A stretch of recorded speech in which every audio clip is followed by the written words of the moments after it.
The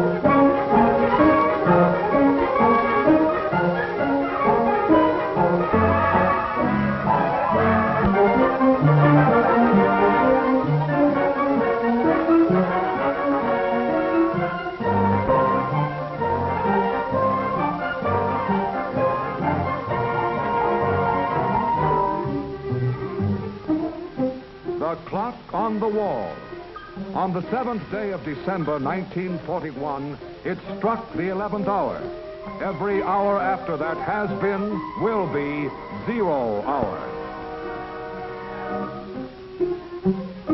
48 United States of a free and sovereign America are at war.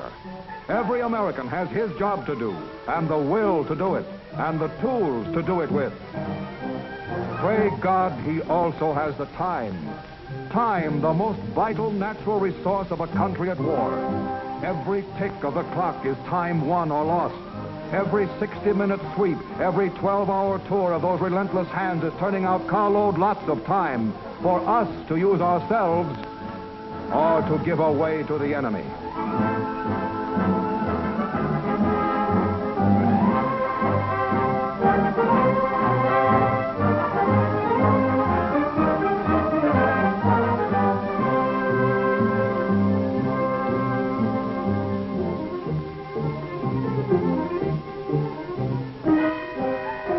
All the scientific devices of chronology are machines manufacturing time. The tool that in our hands means victory. And our hands must be as relentless as the hands of our clocks. They cannot afford to be less.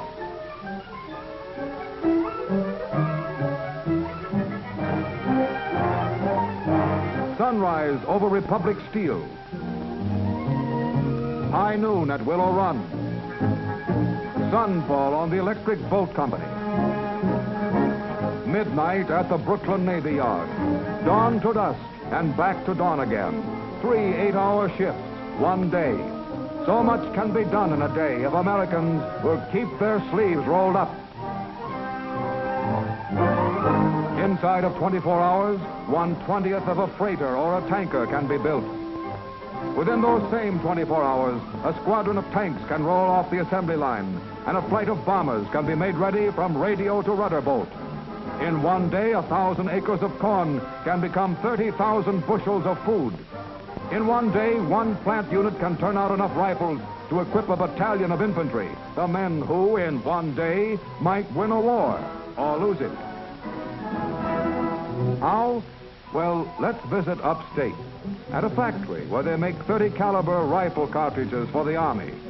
Let's visit Jean, one of the girls who inspects these cartridges before they're shipped. She's a good kid, loves her country, and a guy named Joe. He gave her that pin she's wearing before he went to Australia. She's a good kid, honest, intelligent, but she gets tired in the afternoon sometimes, likes to take extra time off for a smoke. That's all, only a few minutes. A few minutes. It only takes a second to jar the primer out of a cartridge. And it only takes a second to put an OK ticket on a lot that should have been rejected. A cartridge without a primer is one that will never fire. It's about as useful in a rifle as a cigarette, or as the minutes that go up in its smoke. One bad cartridge, one chance in a million to get by undetected. 1 second in 60. One girl out of 100 who is an honest, patriotic, intelligent saboteur.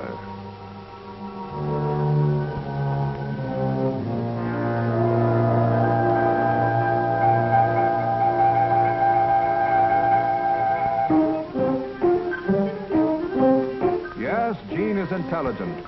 Intelligent enough to know that one of these bullets in good condition can travel 3 miles. But she doesn't know that a defective one can go halfway around the world. Somewhere in the Pacific, somewhere between the Devil and the Dutch East Indies, is an American scouting patrol.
Too bad about that cartridge missing fire.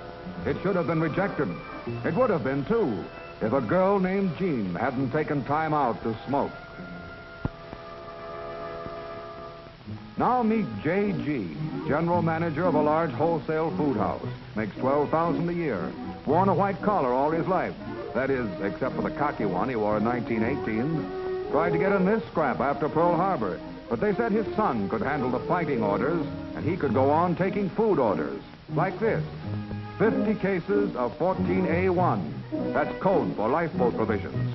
Notify Martin. That means ship on Monday. Too old to fight, but not too old to work yourself silly trying to get out orders and priorities on time. Time? Holy mackerel. It's 2:30. I'll have to rush like old Harry to make it. Better tell Mabel where I'll be. Oh, no. Why bother? It's Saturday. That lifeboat stuff doesn't go out till Monday. Nothing can come up over the weekend. Besides, I've got an important engagement with a couple of guys. Important engagement with a couple of guys. A couple of guys on the home team. Well, they are leading the league, and it's his first Saturday off in 4 months. And there's nothing that can't wait 9 innings. Nothing, that is, except time and tide and convoys. A change in sailing orders and an urgent wire in code. Lifeboat supplies to be shipped at once. Shipped by a man who is busy coaching at first base. Unfortunately, a convoy can't wait for the last inning. A convoy waits for the tide, and the tide waits for no man. Standing beside a lifeboat, only partly provisioned, 6 American flyers sail for Ireland in convoy on a freighter that falls behind its escort. It's an old story.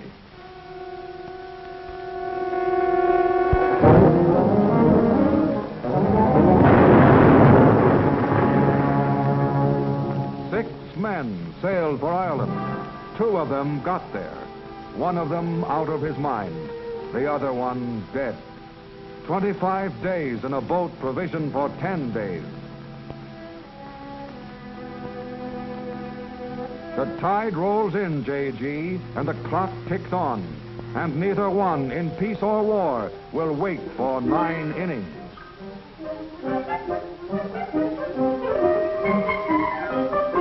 The state of North Australia is 23 time zones away from the state of Michigan. But the clock on the cockpit of the plane over Darwin and the watch on the wrist of the officer in New Guinea are synchronized with the clock at the door of the factory in Detroit and geared to the clock over the water cooler in Kalamazoo. The production rate of our factories and the firing rate of our guns is synchronized by one machine, the clock.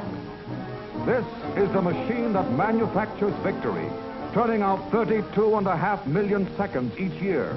Each separate tick, a precious tool to use in building our future.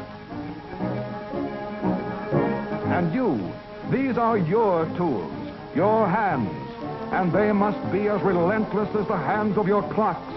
If we are to conquer, they cannot afford to be less. Still might and still our world and to win liberty for all. Let's keep the flame of freedom blazing whatever may befall. Till every burning moment until conquered is the foe.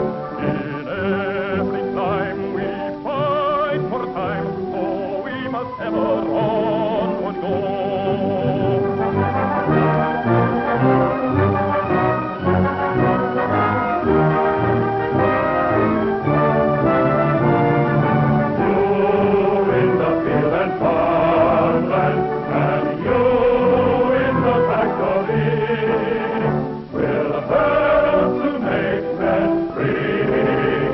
Bring the